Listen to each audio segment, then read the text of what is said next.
A few years ago, my mother passed away, and my drug addiction really snowballed from there.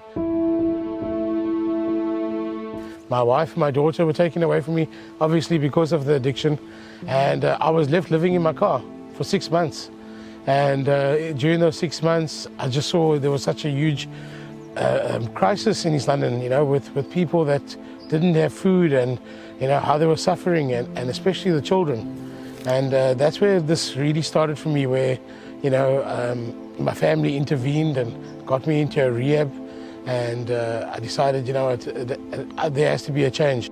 Yeah, my mom was a very big part of my life, and you know, she always loved to feed people. You know what, when I see people that are hungry, I just have this passion inside of me just to give it away, just to feed them and make sure they have a plate of food.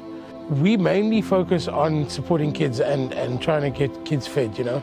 And we support numerous MPOs with our feeding schemes and donating food and all that stuff. You know, Marion Peak being one of them, and they also support numerous amount of feeding kitchens through our donations and contributions and such and such. What really tugs at my heart is when we go into a community and we dish up food for the children, and you just see them sitting there on the sidewalk or, you know, in the middle of the street, and they're just eating it, and they're enjoying it. For that moment, all their problems is just gone. Yeah, so Tubbs on a weekly basis, when Evie has excess food, he will give us a call to come and collect it, and that has been a total blessing to the community of East London. Several NGOs benefit from it.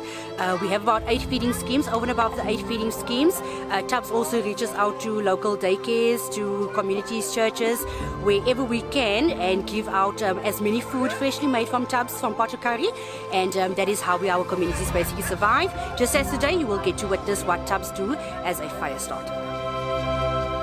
I would also like to have my own feeding kitchen, you know, something that on a daily basis we could distribute food. I would like to have enough food to supply other NGOs who are in need. You know, just to make sure that at least the kids are getting fed. Well, there's one great thing I can tell you about my family, is that they never ever stop me from giving away.